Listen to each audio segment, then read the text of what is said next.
এই পেপারে লেখা আছে জাস্টিস ফর হাবিব।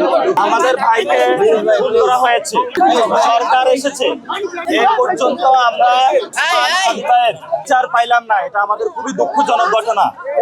এজন্য আমরা মনে করি বর্তমানে সরকারের অন্যতম এজেন্ডা হওয়া উচিত শহীদ ওসমান হাদিবের খুনের বিচার।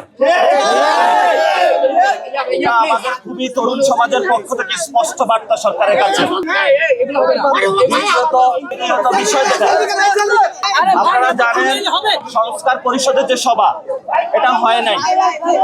ফলত আমরা মনে করি যে মানুষ গণভোটে হা দিয়েছে, বাংলাদেশে নতুন ভাবে চায় এবং 12 তারিখে সংসদ অধিবেশন বসতেছে। আমরা ওই দিন চাই সংসদ অধিবেশন যেদিন শুরু হচ্ছে ওই দিন সাথে সাথে যাতে আমাদের রিফর্ম কাউন্সিল যেটা, এটাও গঠন হয়। আমরা সরকারের কাছে আবেদন জানাচ্ছি। এবং আপনারা জানেন যে মাদক সম্রাট বদি জামিন পেয়েছে। বদি কিভাবে জামিন পাইল, এটা আমাদের প্রশ্ন।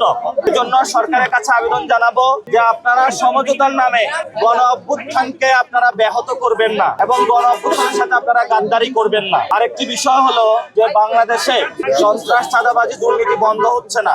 আমরা এগুলোর বন্ধ চাই। তরুণ সমাজ এগুলোর জন্য নতুন ভাবে মুখিয়ে আছে যে বাংলাদেশের তারা একটি পরিবর্তন চায়।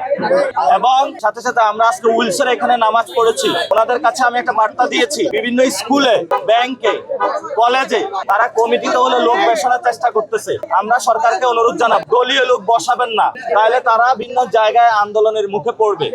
মেরিট বেসিসে লোক বসাবেন। এটাই ছিল গণ অভ্যুত্থানের শহীদদের আন্দোলনের জায়গা।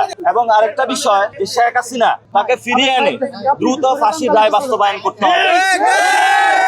আপনারা সবাই শেখ হাসিনা ফাঁসি চান? নতুন বাংলাদেশে আপনারা চাঁদাবাজি, সন্ত্রাস চান?